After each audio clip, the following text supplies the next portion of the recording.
എല്ലാവരും next PSC എക്സാമിന് rank ലിസ്റ്റിൽ ഉള്ളവരായിരിക്കണം. ഓക്കെ, ചില കുട്ടികൾക്ക് അത് പഠിക്കാൻ സിമ്പിൾ ആയിരിക്കും, പക്ഷേ ചില കുട്ടികൾക്ക് ചിലപ്പോൾ അത് പഠിക്കാൻ കുറച്ച് സമയം വേണമായിരിക്കും. അപ്പൊ ഹോൾ കവറേജ് ഓഫ് സിലബസ് ആണ് നമ്മൾ ഈ ഒരു 360 കൊണ്ട് ഉദ്ദേശിച്ചിട്ടുള്ളത്. 1 ഇയർ ടൈമിൽ നമ്മൾ എങ്ങനെയാണ് പഠിക്കുന്നത് എന്നുള്ള ഒരു പ്ലാൻ ആണ് ഇന്ന് നമ്മൾ ഈ ഒരു ടൈം ടേബിൾ അനുസരിച്ചിട്ടായിരിക്കും നമ്മൾ ഇനി അങ്ങോട്ട് ഫാർമക്കോളജി പഠിക്കുക. നമ്മൾ ഇന്ന് കവർ ചെയ്യണമെങ്കിൽ ഇന്ന് തന്നെ അത് കവർ ചെയ്തിട്ട് വേണം നമ്മൾ കിടക്കാൻ വേണ്ടി. Good morning all, welcome to AGS academy. അപ്പൊ നമ്മൾ എലിക്സിയർ 360 സ്റ്റാർട്ട് ചെയ്തേക്കാണ്. അപ്പൊ നമുക്ക് കൃത്യമായിട്ടൊരു സ്റ്റഡി പ്ലാനിൽ നമുക്ക് ഒന്നിച്ച് പഠിച്ചു പോവാം അല്ലെ. അതായത് നമുക്കറിയാം ഈ ഒരു സിലബസിൽ കുറെ സബ്ജക്ട്സ് നമുക്ക് സിമ്പിൾ ആയിട്ടുള്ള സബ്ജക്ട്സ് ഉണ്ടാവും, കുറച്ച് സബ്ജക്ട്സ് നമുക്ക് കുറച്ച് കോംപ്ലിക്കേറ്റഡ് ആയിട്ടുള്ള സബ്ജക്ട്സ് ഉണ്ടാവും. അതായത് ചില കുട്ടികൾക്ക് അത് പഠിക്കാൻ സിമ്പിൾ ആയിരിക്കും, പക്ഷേ ചില കുട്ടികൾക്ക് ചിലപ്പോൾ അത് പഠിക്കാൻ കുറച്ച് സമയം വേണമായിരിക്കും, അല്ലെങ്കിൽ കുറച്ചും കൂടി ടൈം എടുത്ത് പഠിക്കുന്ന കുട്ടികളുണ്ടാവും അല്ലെ. അപ്പൊ നമ്മൾ എല്ലാവരെയും കൺസിഡർ ചെയ്തിട്ട് നമ്മളൊരു സ്റ്റഡി പ്ലാൻ, അപ്പൊ ഇന്നത്തെ സെക്ഷനിൽ നമ്മൾ ചെയ്യുന്നതെന്ന് വെച്ചിട്ടുണ്ടെങ്കിൽ നമ്മൾ ഈ ഒരു വീക്ക് നമ്മൾ സ്റ്റാർട്ട് ചെയ്യുന്നത് ഫാർമക്കോളജി വെച്ചിട്ടാണ്. അപ്പൊ ഫാർമക്കോളജി നമ്മൾ ഈ ഒരു 1 ഇയർ ടൈമിൽ നമ്മൾ എങ്ങനെയാണ് പഠിക്കുന്നത് എന്നുള്ള ഒരു പ്ലാൻ ആണ് ഇന്ന് നമ്മൾ എക്സിക്യൂട്ട് ചെയ്യാൻ പോകുന്നത്. അപ്പോ നാളെ ആയിരിക്കും ഫസ്റ്റ് ഡേ, അതായത് ഫസ്റ്റ് ടോപ്പിക് അപ്ലോഡ് ചെയ്യുന്ന നാളെ ആയിരിക്കും. അപ്പൊ ഈ ഒരു ടൈം ടേബിൾ അനുസരിച്ചിട്ടായിരിക്കും നമ്മൾ ഇനി അങ്ങോട്ട് ഫാർമക്കോളജി പഠിക്കുക. അപ്പൊ അതിനെ പറ്റി ഒരു ബേസിക് ഐഡിയ നിങ്ങൾക്ക് തരാൻ വേണ്ടിയിട്ടാണ് ഇന്നത്തെ ഈ സെക്ഷൻ. അപ്പൊ നമുക്കറിയാം 360 എലിക്സിയർ 360 എന്ന് പറയുമ്പോൾ ഹോൾ സിലബസ് നമ്മൾ 360 ഹോൾ സിലബസ് നമ്മൾ കവർ ചെയ്യുന്നുണ്ട്. ഒരു സർക്കിളിന്റെ ഫുൾ ഡിഗ്രി ആണ് അല്ലെ 360. അപ്പൊ ഹോൾ കവറേജ് ഓഫ് സിലബസ് ആണ് നമ്മൾ ഈ ഒരു 360 കൊണ്ട് ഉദ്ദേശിച്ചിട്ടുള്ളത്. So elixir 360 first of all week 1, അതായത് ഫസ്റ്റ് വീക്കിൽ നമ്മൾ സ്റ്റാർട്ട് ചെയ്യുന്നത് central nervous system and autonomic nervous system. എനിക്ക് തോന്നുന്നു ഫാർമക്കോളജിയിൽ ഏറ്റവും കൂടുതൽ പഠിക്കാൻ കുറച്ചും കൂടി കോംപ്ലിക്കേറ്റഡ് ആയിട്ടുള്ള ഒരു ഏരിയ ഓട്ടോണോമിക് നെർവസ് സിസ്റ്റം ആയിരിക്കും.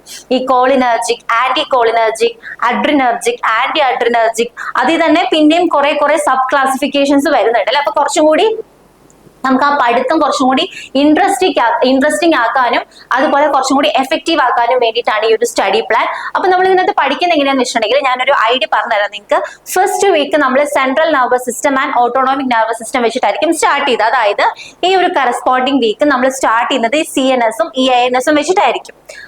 അപ്പോ നമ്മൾ മൺഡേ, ട്യൂസ്ഡേ, വെനസ്ഡേസ് ആണ് നമുക്ക് ക്ലാസ് വരുന്നത്. തേഴ്സ്ഡേ അതിന്റെ റിവിഷനും ഫ്രൈഡേ അതിന്റെ Q&A സെക്ഷനും ആയിരിക്കും വരിക. സാറ്റർഡേ നിങ്ങൾക്ക് വേണമെങ്കിൽ പഠിക്കാം, പിന്നെ സൺഡേ വേണമെങ്കിൽ കുറച്ച് ലേശർ ടൈം നിങ്ങൾക്ക് റെസ്റ്റ് എടുക്കാം. കാരണം ഇത്രയും ദിവസം നമ്മളൊരു വീക്ക് ഫുള്ള് നമ്മൾ ഇതിന് വേണ്ടിയിട്ട് പഠിക്കുകയാണല്ലോ. അപ്പോൾ പ്രത്യേകം ശ്രദ്ധിക്കേണ്ട ഒരു കാര്യം എന്ന് വെച്ചിട്ടുണ്ടെങ്കിൽ ഇത് പഠിക്കുമ്പോൾ ഒരിക്കലും നമ്മൾ ഇത് എന്ത് ചെയ്യരുത്, പഠിക്കുന്ന ടോപ്പിക്ക് പിറ്റേന്നത്തേക്ക് ഒരിക്കലും പോസ്റ്റ്പോൺ ചെയ്ത് വെക്കരുത്. Okay, never put it for the next day. നമ്മൾ ഇന്ന് കവർ ചെയ്യണമെങ്കിൽ ഇന്ന് തന്നെ അത് കവർ ചെയ്തിട്ട് വേണം നമ്മൾ കിടക്കാൻ വേണ്ടിയിട്ട്. ഏതായാലും ഈ ഒരു ക്ലാസ് അറ്റൻഡ് ചെയ്യുന്ന അല്ലെങ്കിൽ ഈ ഒരു ബാച്ചിന് പെട്ടിട്ടുള്ള എല്ലാവരും നെക്സ്റ്റ് PSC എക്സാമിന് റാങ്ക് ലിസ്റ്റിൽ ഉള്ളവരായിരിക്കണം. ഓക്കെ, ആ ഒരു അഷുറൻസ് നിങ്ങൾക്ക് ഞാൻ തരികയാണ്, അതുപോലെ നിങ്ങളും അതിൽ ഉണ്ടാവും എന്നുള്ള അഷുറൻസ് എനിക്കും തരണം. സോ ഫസ്റ്റ് ഡേ നമ്മൾ സ്റ്റാർട്ട് ചെയ്യുന്നത് anti rheumatic and anti gout എന്ന് പറഞ്ഞിട്ടുള്ള ഒരു പോർഷൻ വെച്ചിട്ടായിരിക്കും. അതിന്റെ കൂടെ സെഡേറ്റീവ്സ് ആൻഡ് ഹിപ്നോട്ടിക്സ് വെച്ചിട്ടുണ്ട്. ഇൻ കേസ് പോർഷന്റെ ആ ഒരു ലെങ്തി നേച്ചർ വെച്ചിട്ട് ഇപ്പൊ നമുക്ക് ഏതെങ്കിലും ഒരു ടോപ്പിക്ക് ആ ഒരു ഡേയിലുള്ള കറസ്പോണ്ടിങ് ഡേയിലുള്ള ടോപ്പിക്ക് നമുക്ക് കംപ്ലീറ്റ് ചെയ്യാൻ പറ്റിയില്ലെങ്കിൽ അതിനകത്തുള്ള നെക്സ്റ്റ് ടോപ്പിക്ക് നെക്സ്റ്റ് ഡേ ആയിരിക്കും നമ്മൾ എടുക്കുക. അപ്പൊ ഇപ്പോൾ day 1 anti rheumatic, anti gout, sedatives and hypnotics ഉണ്ട്. നമുക്കറിയാം സെഡേറ്റീവ്സ് ആൻഡ് ഹിപ്നോട്ടിക്സ് അത്യാവശ്യം കുറച്ച് വലുതാണ്. അപ്പൊ നമ്മൾ അതിനു മുന്നേ ഒരു കാര്യം കൂടി ഓർക്കുക, നമ്മൾ ഏതൊരു പോർഷൻ പഠിക്കുമ്പോഴും ഒരു കൃത്യമായിട്ടുള്ളൊരു പാറ്റേണിൽ വേണം പഠിച്ചു പോകാൻ. അതായത് first one we start with drug വെച്ചിട്ട് നമ്മൾ സ്റ്റാർട്ട് ചെയ്യും. ക്ലാസിഫിക്കേഷൻ നമ്മൾ ഓൾറെഡി ജനറൽ ആയിട്ട് നമ്മൾ പഠിക്കുന്നുണ്ട്. ഡ്രഗ് പഠിച്ചതിന് ശേഷം ആ ഡ്രഗിന്റെ mechanism of action and after that അതിന്റെ തെറാപ്യൂട്ടിക് യൂസ്, ദെൻ മെയിൻ ആയിട്ടുള്ള കാര്യങ്ങളാണ്. ദെൻ അതിന്റെ ആഡ്വേഴ്സ് എഫക്ട്സ് ഭയങ്കര ഇമ്പോർട്ടന്റ് ആണ്. Contraindications or drug interactions, ഇത്രയും കാര്യങ്ങളാണ് മെയിൻ ആയിട്ട് വരുന്നത്. നമുക്കറിയാം കൂടുതലായിട്ടും ഏതാണ് ആഡ്വേഴ്സ് എഫക്ട്സ് ഇപ്പൊ കൂടുതലായിട്ടും ചോദിച്ചു കണ്ടിട്ടുണ്ട് അല്ലെ. അപ്പൊ ആഡ്വേഴ്സ് എഫക്ട്സ് വളരെ നന്നായിട്ട് പഠിക്കുക. അതുപോലെ കോൺട്രാ ഇൻഡിക്കേഷൻസ്, ഒരു ഡ്രഗ് കൊടുക്കുമ്പോൾ വേറൊരു ഡ്രഗ് കൊടുക്കാൻ പാടില്ല. അപ്പൊ അങ്ങനെയുള്ള കോമ്പിനേഷൻസ് അല്ലെങ്കിൽ അങ്ങനെയുള്ള ഇന്ററാക്ഷൻ, കോൺട്രാ ഇൻഡിക്കേഷൻ വരാനുള്ള ചാൻസ്, അതിന്റെ കൂടെ ഡ്രഗ് ഇന്ററാക്ഷൻസും ഇത്ര ഇമ്പോർട്ടന്റ് ആണ്. മെക്കാനിസം ഓഫ് ആക്ഷൻ നമ്മൾ ആ ഒരു ചാപ്റ്ററിന്റെ ഇപ്പൊ ജനറൽ അനസ്തെറ്റിക്സ് ആണ് നമ്മൾ പഠിക്കണമെങ്കിൽ ആ ജനറൽ അനസ്തെറ്റിക്സിനെ കുറിച്ച് നമ്മൾ പഠിച്ചു തുടങ്ങുമ്പോൾ ഏതായാലും അതിന്റെ മെക്കാനിസം ഓഫ് ആക്ഷൻ ആക്ഷൻ നമ്മൾ പഠിക്കും. ആ ഒരു മെക്കാനിസം തന്നെയായിരിക്കും ആ ഓവറോൾ ചാപ്റ്ററിൽ വരിക. ചിലപ്പോൾ റിസപ്റ്റേഴ്സിലുള്ള എന്തെങ്കിലും ചേഞ്ച് ഉണ്ടെങ്കിലേ ഉള്ളൂ, അല്ലെങ്കിൽ ജനറൽ ആയിട്ടുള്ള ഒരു മെക്കാനിസം ആയിരിക്കും.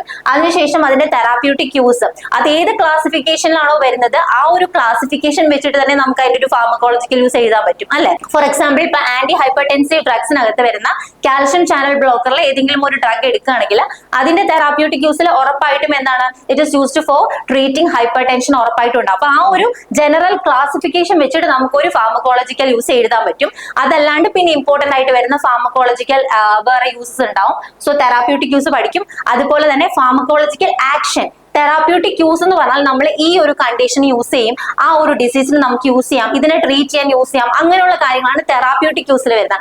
ഫാർമക്കോളജിക്കൽ ആക്ഷൻ എന്ന് പറഞ്ഞാൽ നമ്മുടെ ബോഡിയിൽ ചിലപ്പോൾ സ്മൂത്ത് മസിൽസ് അല്ലെങ്കിൽ റെസ്പിറേറ്ററി സിസ്റ്റം അല്ലെങ്കിൽ കാർഡിയോവാസ്കുലർ സിസ്റ്റം അതിലൊക്കെ എന്തൊക്കെ ചേഞ്ചസ് വരാം. ചിലപ്പോൾ ഹാർട്ട് റേറ്റ് കൂട്ടാം, ഹാർട്ട് റേറ്റ് കുറയ്ക്കാം, റെസ്പിറേഷൻ റേറ്റ് കൂട്ടാം അല്ലെങ്കിൽ റെസ്പിറേറ്ററി റേറ്റ് കുറയ്ക്കാം, അങ്ങനെ കുറച്ച് ടേംസ് വരുന്നത്. അങ്ങനെയുള്ള കാര്യങ്ങളാണ് എന്ത് pharmacological action. So pharmacological action therapeutic use രണ്ടും എൻറ്റയർലി ഡിഫറെന്റ് ആണ്. പിന്നെ mechanism of action, contra indications or drug interaction and AdWords effects, ഇത്രയും കാര്യങ്ങൾ നമ്മളൊരു ഡ്രഗ് പഠിക്കുമ്പോൾ ഇത്രയും കാര്യങ്ങളാണ് അതിന്റെ കൂടെ പഠിച്ചു പോകേണ്ടത്. അപ്പൊ നിങ്ങൾ പഠിക്കുമ്പോൾ അതിന്റെ കൂടെ ഫ്ലാഷ് കാർഡ്സും കൂടി ഉണ്ടാക്കി പഠിക്കാം. ഓക്കെ, അത് വളരെ എഫക്റ്റീവ് ആയിട്ടുള്ള ഒരു കാര്യമാണ്. അപ്പൊ നമ്മൾ ഫസ്റ്റ് വീക്ക് അപ്പൊ നമ്മൾ ടൈം ടേബിളിലേക്ക് തിരിച്ചു വരികയാണ്. ഫസ്റ്റ് വീക്കിൽ നമ്മൾ CNS ആൻഡ് ANS ഇതിൽ day 1 anti rheumatic and anti gout and sedatives and hypnotics. പിന്നെ നെക്സ്റ്റ് ഡേ നമ്മൾ ജനറൽ അനസ്തെറ്റിക്സ് ആൻഡ് അനാൽജസിക്സ്. ഈ ഒരു ടോപ്പിക്സിന്റെ ഓർഡർ ഇങ്ങനെ തന്നെയായിരിക്കും. ഡേയ്സിൽ വല്ല അങ്ങോട്ടും ഇങ്ങോട്ടും ചേഞ്ച് വന്നാലുള്ളൂ. അതായത് ഈ ഒരു ടോപ്പിക് ഞാൻ പറഞ്ഞു ലെങ്തി ടോപ്പിക് ആണെങ്കിൽ ചിലപ്പോൾ ഈ sedatives and hypnotics first day finish ചെയ്യാൻ പറ്റത്തില്ല. അങ്ങനെയാണെങ്കിൽ നമ്മളത് സെക്കൻഡ് ഡേ എടുക്കും. അപ്പൊ അത് ഇങ്ങനെ താഴ്ത്തോട്ട് വരും. പിന്നെ ഓർക്കേണ്ടത് one CNS or the ANS is completed അത് റിവൈസ് ചെയ്യുക. അതായത് അതിൽ ഓരോ പോർഷൻസും നിങ്ങൾ റിവൈസ് ചെയ്യുക. ഓരോ ചാപ്റ്റർ ആയിട്ട് റിവൈസ് ചെയ്യാം, അല്ലെങ്കിൽ ഒന്നിച്ച് വേണമെങ്കിൽ അങ്ങനെ റിവൈസ് ചെയ്യാം. റിവൈസ് ചെയ്യാന്ന് വെച്ചാൽ നിങ്ങൾ എഴുതി വെച്ച ഷോർട്ട് നോട്ട്സ് എല്ലാം ഒന്ന് മാക്സിമം റിവൈൻഡ് ചെയ്യുക അല്ലെങ്കിൽ റീകളക്ട് ചെയ്യുക. അതിന്റെ കൂടെ ആ ഒരു സെക്ഷനിൽ നിന്ന് വന്നിട്ടുള്ള ക്വസ്റ്റ്യൻസ് മാക്സിമം നിങ്ങൾ എന്ത് ചെയ്യുക, വർക്ക്ഔട്ട് ചെയ്യുക. Okay, so that is in the week 1. പിന്നെ നമ്മൾ ഓർക്കേണ്ട ഒരു കാര്യം, വീക്ക് 1 നമ്മൾ 3 ദിവസമാണ് നമ്മൾ ഫാർമക്കോളജി പഠിക്കുന്നുള്ളൂ. പിന്നെ നമ്മൾ ഡേ 2 ഫാർമക്കോളജി ആയിരിക്കില്ല എടുക്കുന്നത്. ഓക്കെ, അതായത് ഫാർമക്കോളജി ഫാർമസ്യൂട്ടിക്കൽ കെമിസ്ട്രി ആണ് നമുക്ക് കുറച്ച് ടഫ് ആയിട്ട് തോന്നുന്ന ഒരു സബ്ജക്ട്. അപ്പൊ ഈ 2 സബ്ജക്റ്റിനാണ് ഇങ്ങനെ വീക്ക്ലി വൈസ് നമ്മൾ ഷെഡ്യൂൾ ചെയ്തിട്ടുള്ളൂ. സ്റ്റെറിലൈസേഷൻ, ടാബ്ലറ്റ് ആൻഡ് ക്യാപ്സ്യൂൾ അതിന് നമ്മൾക്ക് ഇങ്ങനെ ഷെഡ്യൂൾ ചെയ്യേണ്ട ആവശ്യമില്ല. ഓൾറെഡി 3 ടോപ്പിക്സേ വരുന്നുള്ളൂ അതിനകത്ത്. അതുപോലെ ഫാർമസ്യൂട്ടിക്കൽ കെമിസ്ട്രി 1, അതുപോലെ ഫാർമകോഗ്നസി, pharmaceutical jurisprudence, hospital pharmacy, clinical pharmacy. So ഇതൊക്കെ നമുക്ക് ഇതിന്റെ ഇടയിലായിട്ട് ഒരു മേജർ സബ്ജക്ട്, ഒരു കോംപ്ലിക്കേറ്റഡ് അല്ലെങ്കിൽ ഒരു ടഫ് സബ്ജക്ട്സ് പഠിക്കുമ്പോൾ നെക്സ്റ്റ് വീക്ക് നമ്മളൊരു സിമ്പിൾ സബ്ജക്ട് ആയിരിക്കും പഠിക്കുക. അങ്ങനെയായിരിക്കും പോവുള്ളൂ. അപ്പൊ നമ്മൾ സെക്കൻഡ് വീക്ക് ഇപ്പൊ നമ്മൾ ഫാർമകോഗ്നസി ആണ് എടുക്കണമെങ്കിൽ അതിൽ 3 ഡേയ്സിലും നമ്മൾ ഫാർമകോഗ്നസി ആയിരിക്കും. പിന്നെ വരുന്ന വീക്ക്, അതായത് next week will be the എന്ത് ഫാർമക്കോളജിയുടെ വീക്ക് വരുന്നത്. അപ്പൊ നമ്മൾ കണ്ടിന്യൂസ് ആയിട്ട് ഈ ഒരു ഓർഡറിലായിരിക്കും. അപ്പൊ നമ്മൾ ഈ ഡേ 3 വരെയുള്ള കംപ്ലീറ്റ് ചെയ്തിട്ടുണ്ടെങ്കിൽ പിന്നെ വരുന്ന ആ ഫാർമക്കോളജി എടുക്കുന്ന വീക്ക് ഇതിന് ഡേ 4 ആയിരിക്കും. അപ്പൊ ഈ ഏത് വീക്കാണോ നമ്മൾ CNS കംപ്ലീറ്റ് ചെയ്യുന്നത് ആൻഡ് അത് കഴിഞ്ഞിട്ട് വരുന്ന ഫാർമക്കോളജി കഴിഞ്ഞിട്ട് പിന്നെ ഫാർമക്കോളജി വരുന്ന വീക്കിലായിരിക്കും നെക്സ്റ്റ് ടോപ്പിക്, അതായത് വീക്ക് 2 സെക്കൻഡ് ടോപ്പിക് നമ്മൾ ഡിസ്കസ് ചെയ്യുന്നതാണ് cardiovascular, renal and autocoid drugs acting on diuretics and drugs used for the treatment of glaucoma, then autocoids, histamine, serotonin, prostaglandins, then cardiovascular drugs അതിനകത്ത് cardiotonic വരുന്നുണ്ട്, anti അരിത്തമിക് drug വരുന്നുണ്ട്. അപ്പൊ നമുക്കറിയാം, എനിക്ക് തോന്നുന്നു ANS കഴിഞ്ഞാൽ പിന്നെ കുറച്ചും കൂടി കുട്ടികൾക്ക് ഡിഫിക്കൽട്ട് ആയിട്ട് തോന്നുന്ന ഒരു പോർഷൻ കാർഡിയോവാസ്കുലർ ആയിരിക്കും. പക്ഷെ ചിലർക്ക് ഈ CNS ഉം ANS ഒക്കെ പഠിക്കാൻ ഭയങ്കര ഇൻട്രസ്റ്റ് ആയിരിക്കും കേട്ടോ. അതായത് ന്യൂറോ ഹ്യൂമറൽ ട്രാൻസ്മിഷൻ നമ്മളിങ്ങനെ ഇമാജിൻ ചെയ്ത് പഠിക്കുകയാണ്.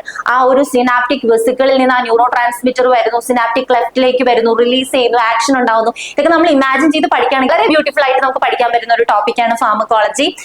ഇപ്പൊ നമ്മൾ CVS കാർഡിയോടോണിക്സ് ഉണ്ട്, ആന്റി അരിത്തമിക് ഉണ്ട്, ആന്റി ആൻജൈനൽ ഉണ്ട്, ആന്റി ഹൈപ്പർടെൻസീവ് ഉണ്ട്. അപ്പൊ അങ്ങനെ കുറെ പോർഷൻ ഉണ്ട്. അപ്പൊ നമ്മൾ സെയിം ഡേയിലല്ല, നമ്മൾ സ്പ്ലിറ്റ് ചെയ്തിട്ടുണ്ട്. Cardiotonic, anti arrhythmic, anti hypertensive and anti anginal. CVS once complete ചെയ്ത് കഴിഞ്ഞാൽ നമ്മൾ നേരെ റീനൽ സിസ്റ്റത്തിൽ ആക്ട് ചെയ്യുന്ന ഡ്രഗ്സ് ആണ് പഠിക്കുന്നത്. Diuretics and anti diuretics, then the clinical scenarios and drug interactions in CV and renal pharmacology. അതായത് ഈ റീനൽ സിസ്റ്റത്തിലും അത് സെപ്പറേറ്റ് സെക്ഷൻ ആയിട്ട് പഠിക്കണം എന്ന് നിർബന്ധമൊന്നുമില്ല. നമ്മൾ പഠിക്കുന്ന കൂടെ വേണമെങ്കിൽ ആ ഡ്രഗ് ഇന്ററാക്ഷൻസ് നമ്മൾ പഠിച്ചു പോകുന്നുണ്ട്. അപ്പൊ ആ കൂടെ തന്നെ പഠിച്ചാൽ മതി. ദെൻ ഫൈനൽ വീക്ക് നെക്സ്റ്റ് വീക്കിൽ നമ്മൾ hormones, endocrine drugs and chemotherapy. എനിക്ക് പേഴ്സണലി കുറച്ചും കൂടി ഇൻട്രസ്റ്റ് ഉള്ള ഒരു ടോപ്പിക്കാണ് എൻഡോക്രൈൻ സിസ്റ്റത്തിൽ ആക്ട് ചെയ്യുന്ന ഡ്രഗ്സ്. അതായത് നമ്മുടെ ബോഡിയിൽ ഇത്രത്തോളം ഹോർമോൺസ് ഉണ്ട് അല്ലെ, അപ്പൊ ഓരോ ഹോർമോൺസും എത്ര ഒരു ലെവൽ കുറയുമ്പോൾ ഒരു ഹോർമോൺ ആക്ട് ചെയ്യുന്നു, അതിന്റെ ലെവൽ ഭയങ്കരമായിട്ട് കുറഞ്ഞു വരുമ്പോൾ അത് നോർമൽ ലെവലിലേക്ക് എത്തിക്കാൻ വേണ്ടിയിട്ട് വേറൊരു ഹോർമോൺ വന്ന് ആക്ട് ചെയ്യുന്നു. അത് നമ്മളിപ്പോ ഇൻസുലിനും ഗ്ലൂക്കഗോണും എടുക്കുകയാണെങ്കിൽ ബ്ലഡ് ഗ്ലൂക്കോസ് ഭയങ്കരമായിട്ട് കൂടി വരുമ്പോൾ കുറയ്ക്കാൻ വേണ്ടി ഒരു ഹോർമോൺ, ഭയങ്കരമായിട്ട് കുറഞ്ഞു പോയാൽ കൂട്ടാൻ വേണ്ടി ഒരു ഹോർമോൺ. അത് ഗ്ലൂക്കോസിന്റെ കേസിൽ മാത്രമല്ല, കാൽഷ്യത്തിന്റെ കേസിലും നമ്മുടെ ബോഡിയിൽ ഏതൊരു അവസ്ഥയിലും ഏതൊരു കാര്യം കുറഞ്ഞു പോയാലും അതിനെ കൂട്ടാൻ വേണ്ടിയിട്ട് ഒരു ഹോർമോൺ വരും. ഭയങ്കരമായിട്ട് കൂടിപ്പോയാൽ അതിന് നേരെ നോർമൽ ലെവലിലേക്ക് ആക്കാൻ വേണ്ടി ഒരു ഹോർമോൺ. അപ്പൊ കുറച്ചും കൂടി ഭംഗി കൂടിയ ഒരു ടോപ്പിക് ആയിട്ടാണ് എനിക്ക് പേഴ്സണലി ഫീൽ ചെയ്തിട്ടുള്ളത് endocrine drugs. So hormone, endocrine drugs and chemotherapy. അറിയാം നമ്മുടെ ഫാർമസിസ്റ്റ് ഗ്രേഡ് 2 അല്ലെങ്കിൽ ആ ഒരു എക്സാമിന് കീമോതെറാപ്പിയിൽ വളരെ കുറച്ച് പോർഷൻസ് ഉണ്ടാവുള്ളൂ. അതായത് പെൻസിലിൻ, ആന്റിബയോട്ടിക്സ്, ആന്റി ഫംഗൽ, അങ്ങനെ വളരെ സെലക്റ്റീവ് ആയിട്ടുള്ള കുറച്ച് പോർഷൻസ് ആണ് കീമോതെറാപ്പിയിൽ വരുന്നുള്ളൂ. പക്ഷെ നമ്മളൊരു DI അല്ലെങ്കിൽ ഒരു ഡ്രഗ് അനലിസ്റ്റിന്റെ സിലബസ് എടുക്കുകയാണെങ്കിൽ കീമോതെറാപ്പിയിൽ ആന്റി നിയോപ്ലാസ്റ്റിക് ഡ്രഗ്സ്, അതും വളരെ ഡീറ്റെയിൽഡ് ആയിട്ടുള്ള സ്റ്റഡിയാണ് അതിൽ വേണ്ടത്. അതുപോലെ തന്നെ നമ്മുടെ ആന്റിബയോട്ടിക്സ് എടുത്താലും ആന്റി മൈക്രോബിയൽ ഏജൻസിൽ ഇപ്പൊ ആന്റിബയോട്ടിക്സ്, അതുപോലെ anti malarial agents, anti viral drugs, അതുപോലെ ആന്റി ഫംഗൽസ്, അങ്ങനെ ഒരു ദാറ്റ് മീൻസ് കീമോതെറാപ്പി ഭയങ്കര ഇലാബറേറ്റഡ് ആയിട്ടുള്ള ഒരു സിലബസ് ആണ് നമ്മൾ ഡ്രഗ് അനലിസ്റ്റ് അല്ലെങ്കിൽ ഡ്രഗ് ഇൻസ്പെക്ടറിൽ വരുള്ളൂ. അപ്പൊ നമ്മൾ കീമോതെറാപ്പി പഠിക്കുമ്പോൾ കുറച്ചും കൂടി ഡെപ്തിലായിരിക്കും നമ്മൾ ഡിസ്കസ് ചെയ്യുക. അതുപോലെ നമ്മൾ ഹോർമോണൽ എൻഡോക്രൈനിൽ നമുക്കറിയാം ഡയബറ്റിക്, ഹൈപ്പോഗ്ലൈസെമിക്സ്, അതുപോലെ thyroid, corticosteroids, sex hormones and contraceptives, കീമോതെറാപ്പിയിൽ anti bacterial drugs and basic principles, classification, anti TB, ഇങ്ങനെയുള്ള കാര്യങ്ങളൊക്കെയാണ്. അപ്പോൾ നമ്മൾ ഈ ഒരു രീതിയിലായിരിക്കും നമ്മൾ ഫാർമക്കോളജി പഠിക്കുള്ളൂ. അതായത് ഈ ഒരു ഓർഡറിലായിരിക്കും ഏതായാലും പഠിക്കുള്ളൂ. ചിലപ്പോൾ ഡേയ്സിൽ അങ്ങോട്ടും ഇങ്ങോട്ടും ഒരു ചേഞ്ച് വന്നാലേ ഉള്ളൂ. അതായത് ഞാൻ പറഞ്ഞു ഓൾറെഡി സ്റ്റാർട്ടിങ്ങിൽ ഏതെങ്കിലും ഒരു പോർഷൻ കുറച്ചും കൂടി ലെങ്തി ആയി പോയാൽ നമുക്കത് കംപ്ലീറ്റ് ചെയ്യാൻ പറ്റില്ല. അപ്പൊ നമ്മൾ അത് കഴിഞ്ഞ് വരുന്ന കറസ്പോണ്ടിങ് ഡേ ആയിരിക്കും നമ്മൾ ആ ഒരു ടോപ്പിക് എടുക്കുള്ളൂ. അപ്പൊ ചിലപ്പോൾ ആ ഒരു ഡേയിൽ ഓൾറെഡി ഷെഡ്യൂൾ ചെയ്ത് വെച്ച് ടോപ്പിക്ക് നമുക്ക് കവർ ചെയ്യാൻ പറ്റിയെന്ന് വരില്ല. അപ്പോൾ എന്തായാലും ഈ ഒരു ഓർഡർ തന്നെയാണ് നമ്മൾ ഫോളോ ചെയ്യുള്ളൂ. അതിൽ പ്രത്യേകിച്ച് മാറ്റമൊന്നുമില്ല. ഒരു സ്പെസിഫിക് പാറ്റേൺ നമ്മൾ പറഞ്ഞു, general classification, drug, then the mechanism of action, pharmacological actions, therapeutic use, adverse drug reaction, drug interaction, contra indications. ഈ ഒരു പാറ്റേണിൽ തന്നെ ആയിരിക്കും നമ്മൾ പഠിച്ചു പോവുള്ളൂ. അപ്പോൾ കുറച്ചും കൂടി നിങ്ങൾക്ക് പഠിക്കാൻ എഫക്റ്റീവ് ആയിരിക്കും എന്ന് എനിക്ക് തോന്നുന്നു.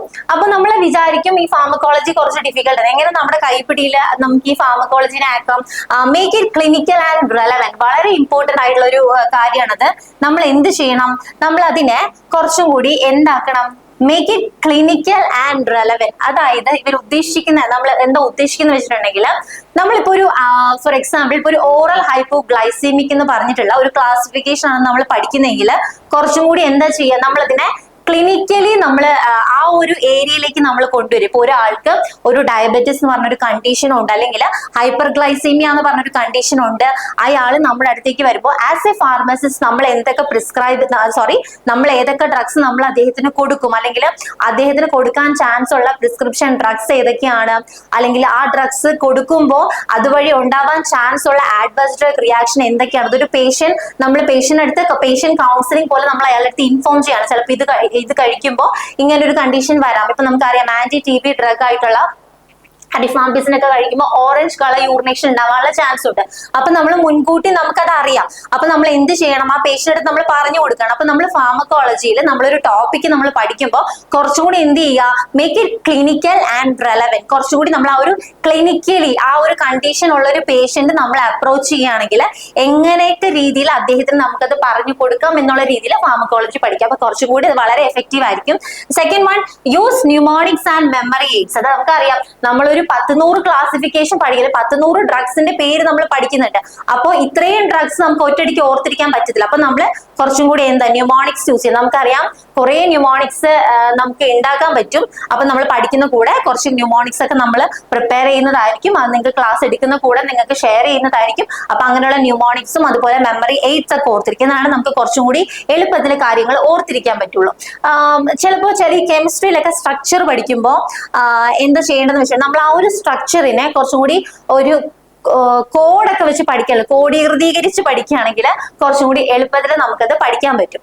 അപ്പോൾ ആ ഒരു സെയിം കാര്യം തന്നെ ഫാർമക്കോളജിയിലും ഫാർമസ്യൂട്ടിക്കൽ കെമിസ്ട്രിയിലും നമ്മൾ അപ്ലൈ ചെയ്ത് പഠിക്കാം. ന്യൂമോണിക്സ് കെമിസ്ട്രിയിൽ ആപ്ലിക്കബിൾ ആവാൻ ചാൻസ് കുറവാണ്, പക്ഷെ മെമ്മറി എയ്ഡ്സ് നമുക്ക് അവിടെ യൂസ് ചെയ്യാം. നമ്മൾ അവിടെ ആ ക്ലാസ് സ്റ്റാർട്ട് ചെയ്യുമ്പോൾ അതിനെപ്പറ്റി പറഞ്ഞു തരുന്നതായിരിക്കും. Third one, use visuals and videos. അതായത് നമ്മളിപ്പോ ഒരു ഫാർമക്കോളജിയിൽ ഒരു ഡ്രഗ് ക്ലാസിഫിക്കേഷൻ പഠിക്കുമ്പോൾ നമ്മൾ ഏത് ഡിസീസ് കണ്ടീഷനിലാണോ നമ്മൾ ആ ഡ്രഗ് കൊടുക്കുന്നത്, ആ ഡിസീസ് കണ്ടീഷൻ നമ്മൾ അങ്ങോട്ട് വിഷ്വലൈസ് ചെയ്യുക.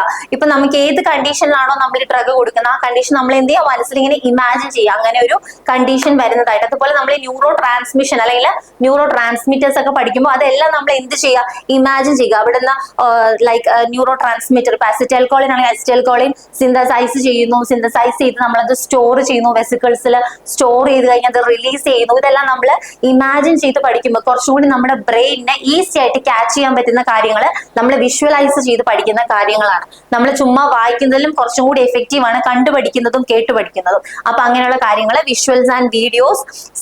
Finally use humour. ചില കോഡുകളൊക്കെ എന്താണ്, ഫണ്ണി ആയിട്ടുള്ള കോഡുകളൊക്കെ യൂസ് ചെയ്യുക, കുറച്ചും കൂടി ഫണ്ണി ആയിട്ടുള്ള കാര്യങ്ങളൊക്കെ നമുക്ക് പെട്ടെന്ന് ഓർത്തിരിക്കാൻ പറ്റും. സോ അങ്ങനെയുള്ള രീതിയിൽ നമുക്ക് ഫാർമക്കോളജി പഠിക്കാം. സോ എത്രയും ഇമ്പോർട്ടന്റ് ആയിട്ടുള്ള കാര്യങ്ങൾ ഓർത്തിരിക്കുക.